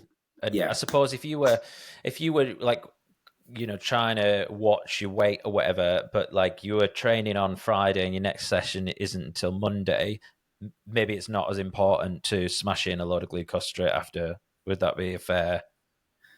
Yeah, I guess, yeah, I think that would make sense. I think in terms of like, you would just be looking at your overall intake there. If you've got nothing to kind of replenish for your high intensity activities upcoming, then yeah, that would make sense to me. Yeah, because it's not like you've got no energy source. You'd just be using fat because you use fat in the low intensity activities. So if you were literally just walking the dog, sitting at home watching telly, you don't need that carbohydrate in there. So yeah, that would be, and you would probably then just gradually top those up through ingestion of your regular carbohydrates as you went through the rest of the few days. So yeah, that makes sense to me. Yeah. What about like carbohydrates and strength training? Like, is it a bit of a myth that we need carbs for a strength session, as in like a low heart rate, lots of rest, pure strength sort of session.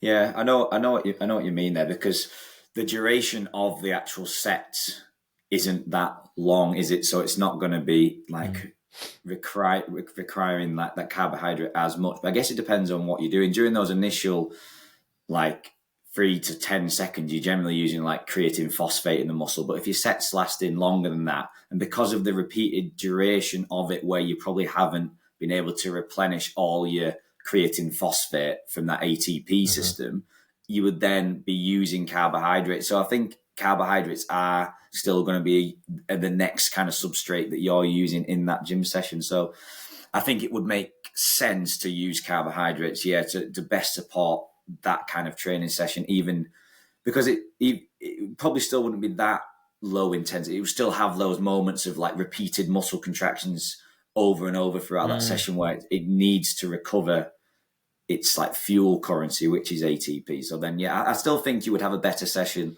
with carbohydrates, to get back to your original question, than without them. Definitely. I'll tell you a bit of context as well around this in terms of so I've spoken about this on the podcast before, but one of the things on a Friday's my podcast day. I usually do 2 recordings, and then I'll train at some point, and I might have a therapy session somewhere in there as well. So for me, it's about energy management. And also that comes into like a neural thing, like neural energy, and being able to like recall things in my head and being able to like, control the conversation and etc. And so over the last few months, I've been experimenting with times of training and fuel and how that makes me feel. And what I noticed is like the version of me that's at 9 o'clock in the morning versus the version of me that's at 3 o'clock in the afternoon are very different. Caffeine's probably a big part of that. But like also, but what I've been doing is I tend to my neural performance is better the less carbohydrates I have, or the more fasted I am. I mean, I've actually had some protein this morning because I'm trying to build muscle at the moment. But normally, like, I'd sort of do a bit of intermittent fasting. And this one time I did a podcast in the morning, and then I went to the gym, and I did a strength session. I'd not had anything to eat, and I absolutely like. Actually, do you know what? I'm talking absolute shit. This is a totally different example. The reason I was going to say this is I did a strength session, one time when I was 22 hours into a fast. It was quite recently. And I found that I was in the gym for like 3 hours. And my long sort of like long, slow energy was actually better because I was just doing sort of like strength-based stuff that wasn't much like high heart rate or whatever, and I found it fascinating. Whereas normally, like if I'm regularly like I'm fueled in a regular manner, a bit of carbs or whatever, I'll start to fatigue about like 1 hour 40 to maybe 2 hours or whatever. But I just found it fascinating how when I'd not actually had anything, I seemed to be able to go longer. If I was doing a high rock session, obviously I wouldn't have been able to do that. I know what you're saying. But it got me thinking and about like whether, like how much we actually need it for that sort of stuff. But are we then going to be using, like, are we draining the tank for the following day? Is that going to be the downside? Because that's maybe something I was thinking about. Is that the biggest thing that's going on in terms of fueling?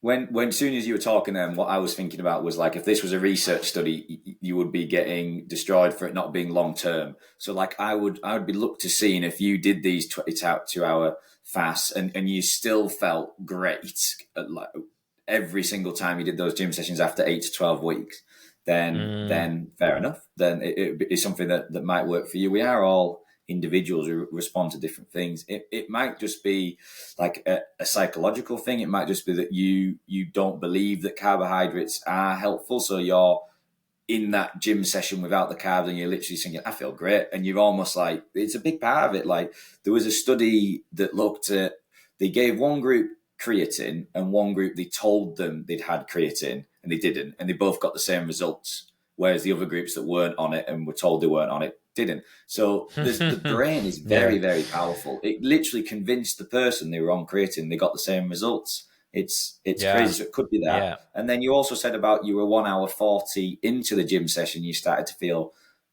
waffy. That's because you've probably utilized, like we said before, those carbohydrate sources, and you need some kind of intra-session fueling. That's a big old training session you're doing there. 1 hour 42. Was this in the gym? Yeah. What were you doing in there? Yeah. Get lost. So you probably just need to start fueling during that session to sustain it. Yeah, I think, to be honest, like my average session is probably about an hour and a half to 2 hours. But as you can tell, I do like chatting. So, yeah, the gym ends up being my social life. But yeah, I like it. I don't know. But then some of the stuff Matty has me doing or whatever, like he'll probably argue that it's me fucking about and taking my time with it or whatever. But I'm sure it's I'm sure it's the volume.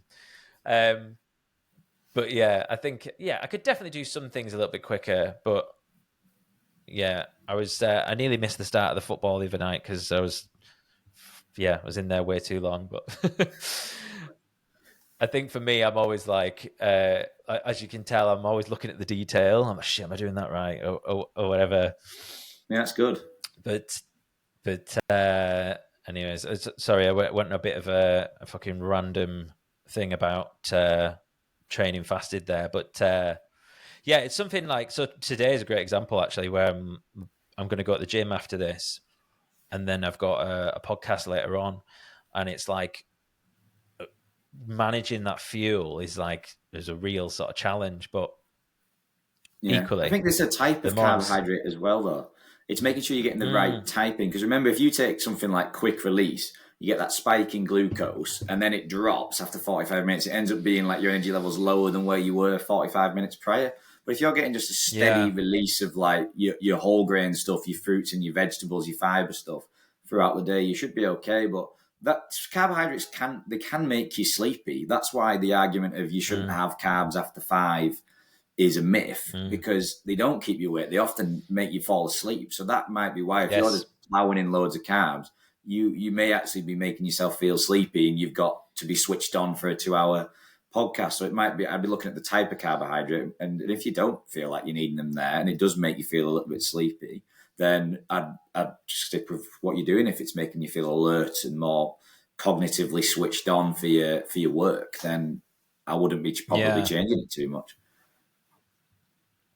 Do you know as well though, like the more I think about it, I'm just like, but how much of it is just up here? Because I've got it in my head that, oh no, I can't have a feed before an afternoon podcast because I can't think. And it's like, that never used to be a thing. Like I never used to struggle. Like, don't get me wrong, we all get tired in the like at work in the afternoon or whatever. But I think it's just allowing not to be like mega quick all the time. Like we're human beings and we're allowed to be a little bit slow. I literally I've got another screen here that'll give me like a little verbal cue. It'll be like a cue. So, and sometimes it's just pause.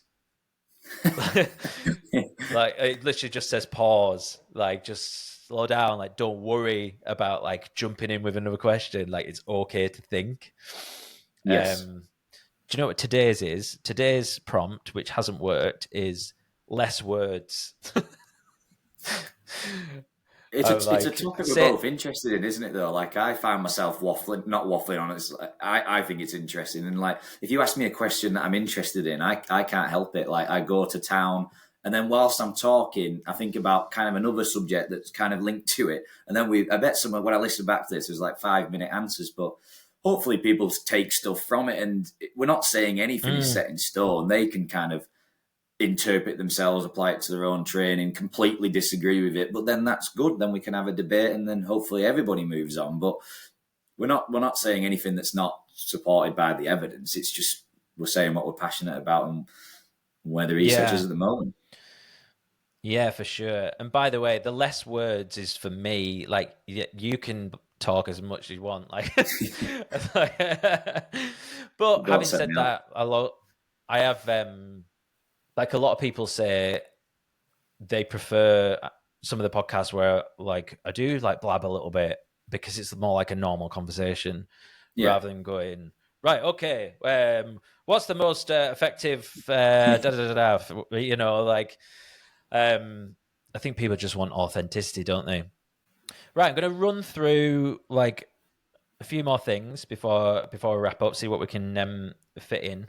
So I've got this thing where I do desert island exercises.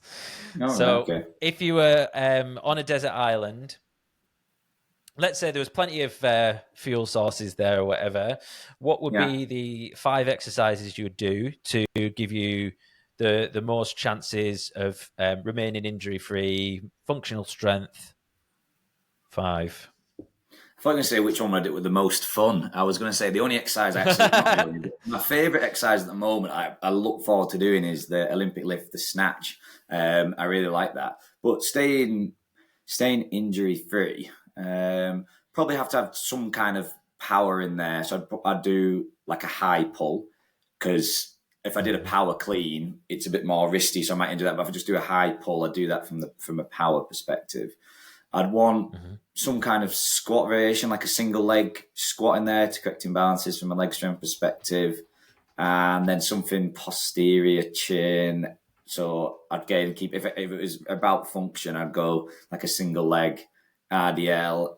And then I'd want to look good when I got rescued. So some at chest base, dumbbell bench press, get that in there. And then pull-ups from a tree, try and get 20 in a row, something like that. That'd be my 5. Yeah, I love it. What about ab exercises? There seems to be you don't really get like people talking about ab exercises for some reason. No. Are ab exercises necessary to have abs? No, we've all somewhere hidden. I've got a 6-pack. We've all got a rectus abdominis in there somewhere. It's in our anatomy. Like, they do get a lot of bad press, like flexion-based exercises, but it's like the same as a bicep curl. You've got like flexion, extension, and ab will respond to flexion, extension. But you can also, so from like a muscle growth perspective, that makes sense in order to build the ab, go through like crunch-style exercises.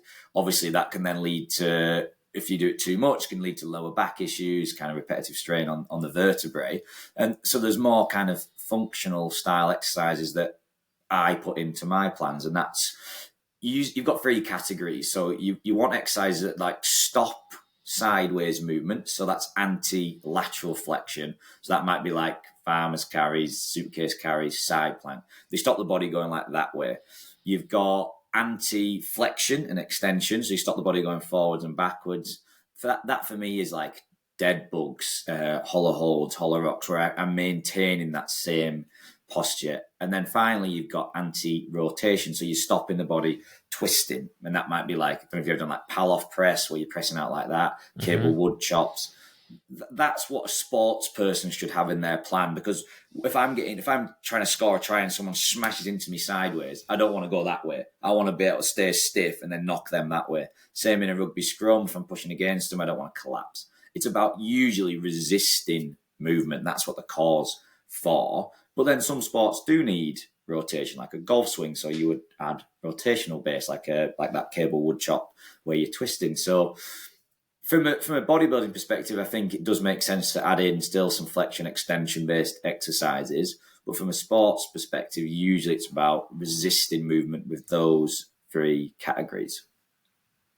What about CrossFit. Is CrossFit functional, and does it matter? Functional is a funny old word because I guess functional means does it cross over to like acts of daily living, and I think a lot of the stuff you do in CrossFit does help with daily living, like just by being stronger, more powerful, by being fitter. That helps with daily life, helps reduce injuries, helps you just to do day-to-day tasks. I was shoveling stones into a bag last night, 2 hours non-stop. Like the CrossFit strength style stuff allows you to do that, but that's just same as any strength training. Like it's hard to say, for example, if I wanted to be a quicker sprinter, sprinters run at like 9-10 meters per second. Nothing you can do in the gym crosses over to that. So you could almost argue that there's like, is anything in the gym functional to like sprinting, which is one of our like primal things, like plyometrics, and they get nowhere near that. So it's a funny old world. I think like indirectly it's functional because it keeps you strong, keeps me fit, keeps me healthy, and then I can do things in the real world. But I can't see how like a butterfly pull up is functional really. So like swinging around the bar like that, but you never know. Like a rope climb, it's functional if I'm joining the Marines and I've got to climb the rope, isn't it? It's functional if I'm hanging off the edge of a cliff one day. I need to climb out of it, but yeah, I think it's a hard answer to say. I say it's like it's a combination of everything's functional and then none of it's functional. So that splinters up my ass now. I was on the fence there. I've not heard that one before. That's good. What do you think though? Like, do you think it's functional, the stuff we do? Because Hyrox is similar to CrossFit. It's still like strength and metcons. It's just we've got more exercises. Yeah, it's something I was like, because I kind of got into like training at Cumbria Strength and doing Hyrox kind of with like a functional kind of goal, like this longevity thing. But then as you like you look to try and get better at the sport, then you start to go more specific, and then you're like, yeah, how functional is it? Like, is a burpee broad jump functional? I suppose like the broad jump is kind of good to have that, I suppose. But yeah, like probably quite dangerous, I guess. But is it dangerous? Yeah, it is dangerous. But then as you get more experience and you realize, oh no, I've just got to keep my core switched on. Like that's probably, I think, like in terms of like back injuries and stuff. So, I'm gonna jump up on that fence with you, I think, and say I think it's a mixture, isn't it? Yeah. The thing is, with Hyrox, I actually think I do like Hyrox in terms of I like the movements are very like primal, like push a sled, pull a sled, carry a heavy object. If you look at the army fitness test, that's changed from like, can you do 40 sit-ups to loaded carries? That's real world for them. If they've got to pick up a wounded soldier, what the heck's 50 crunches going to do? They need to be strong and off balance, stuff like that. That makes sense to me. Like, but the burpee broad jump, I just think shouldn't be in there. I think a broad jump is a power exercise, but you're doing 80 reps of it or whatever it is, and it just becomes really sloppy landing technique. Now, if you land badly over time, knees caving in, you open yourself up to injury. And I thought Hyrox is ticking that primal functional box, but I just think that I think I would switch. I don't know what I'd switch it out to, but something else that feels very caveman-esque. I quite like about it, just like pushing, pulling, lifting, rotating. I don't know what it could be, but I like that side of things. I had Matty on the podcast last year, and we spoke about this, and I said, "What would you add in to Hyrox? Okay. What is it missing?" And he said, "A sandbag carry." Yeah, anything like that. Which would be better, wouldn't it? Yeah. Definitely more functional. I do enjoy the old sandbag carries. Like, yeah, it's it like you say, it feels primal. Like it does definitely feel very manly to be like legging it with a fucking 50-kilo sandbag on your shoulder. Yeah. I think that one there just doesn't work. Other stuff like that, it'd be quite cool to just because like a walking lunge with a bag again, that like you're taking a good exercise and like your form goes to absolute pants on that. You overstride, you snap your groin off, you twist around everywhere, your knee caves in. Like, I reckon you could make like a new high rocks that's just like pure caveman movements. I'd have to think about it more rather than just spitballs. But like a sandbag carry would be perfect. But you couldn't have too many carries in there. If you've got sandbag and farmers, you've got sled push and pull. You've kind of like, is there other ones, other primal movements that we could think about that would still flow with the theme of the day, like ski and rows, great. Even if you added another herb, maybe added in the bike, like something like that, something that would be useful. But I don't know. That could be. I think we're an idea here. We should start a new brand, Caveman Rocks. There's loads of new ones coming out. There's one called Strive I'm doing next week, and that's like they're trying to be the new high rocks. It's like you run 250 meters. And then you do max distance erg in the remainder of a 6-minute window. And like AFX has come in as well, hasn't it? So there's High Rocks was CrossFit, and then High Rocks was like the next big thing. And there's a few little sub branches of that coming in now, isn't there? That's like all done in 1 hour kind of thing. There's a serious, like the High Rocks people must be making an absolute fortune. If you'd have jumped on that idea early doors, holy moly. Like it's I wish I'd have thought about something like that, because it's not that complicated, is it really? You go on a run, and you do a move, and you go on a run, but it's just a big old circuit, isn't it? That people have done for years, but they've monopolised it. They've been very clever with the marketing and stuff. You know, they've tapped into like, you know, you look at the photographs and it's like shirts off, and it's kind of like I must admit, like, I find like the sort of the vanity thing like a little bit cringe. Like when I first did my first high rocks, and like it's like you're there with the lads and tops off and everything, you're like, and you get your picture at the end, and it's cool. Do you know what I mean? And you feel good or whatever. And I was watching the World Championships, and I was seeing, you know, Hunter, Mac, and Sandbach and all those guys or whatever, and they're running round, and it just like occurred to me, and I was just like, I don't think if you've got all the elite sports people with the tops off, I don't think it'll ever be taken seriously. Like, do you know what I mean? Like, it's just like, it's kind of like those guys are in amazing shape, and I'm looking at them and I'm just like, you've kind of lost the game. You're not going to get into like the Olympics here. So I don't know. I might need to. You might see me change. I might have a t-shirt on next time. Either that, or I'll get jacked and I'll be like, no, fuck that. I'll be on the sunbeds. I'll have my top off. It's weird for outsiders, isn't it? Like I had a PT client come in the other day, and it was dead hot, and there was a few with the tops off in the gym, and he was like, "Why has everyone got the tops off?" And I was like, "This is just what happens.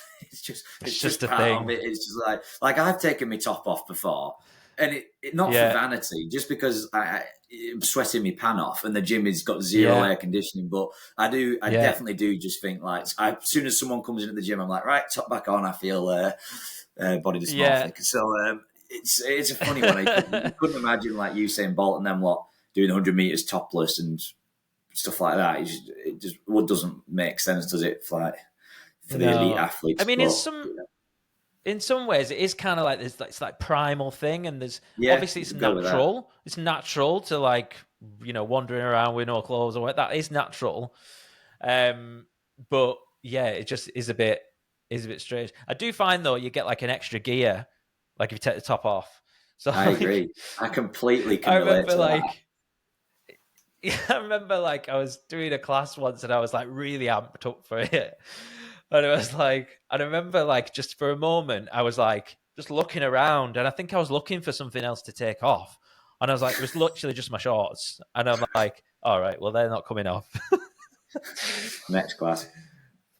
Yeah. So it does weirdly help. I know exactly what you mean. It's like you feel free, don't you? And you're just like, but then when we do running workouts, I can't I can't be seen running around Barrow with my top off in my own head. I can't bother people driving by going, what is that guy doing? Even though when the other lads do it, I think that just looks normal. So if we're doing a running work, I'm like, right, top back on, run around the grass, whatever it is, and then top back off, do a 5 wall balls, and then I just think, what am I doing? If you're going to own it, just own it. Stop being soft. But it just feels weird running around Barrow with me top off. I just like, I can't do it. I can't do it yet. But maybe I need to get shredded as well. Yeah, watch this space. Yeah. All right, mate. Well, I guess we'll wrap this up. Thank you so much. Where do you want to direct people? Like, where should they find your stuff? Mainly Instagram. It's at Paddy Maher, which is Maher. It's a weird name, Irish, and then S&C, SANDC. So at Paddy Maher, S&C on Instagram. That's kind of my TikTok is, I don't know why I call myself this. It's the Ginger PT. I've definitely not pushed TikTok well enough, but I usually just copy my videos from Instagram straight to TikTok. So I'd probably just go Instagram. Really, I'm on Twitter, but mainly just to read other people's stuff. I don't post much, so yeah, I'd go down Instagram, and then based out of Industry 13. If you ever want to pop in and see us, then come in there. If you ever want to chinwag, just let us know. But that's where I'm set up. Amazing. Oh, thank you so much. And listen, and I'll pop down for a session at some point in between my high roxes and my plans or whatever. But thanks again, mate. And this has been awesome. Have a good day, and I'll catch you in a bit. Thanks, mate. Thanks for having me.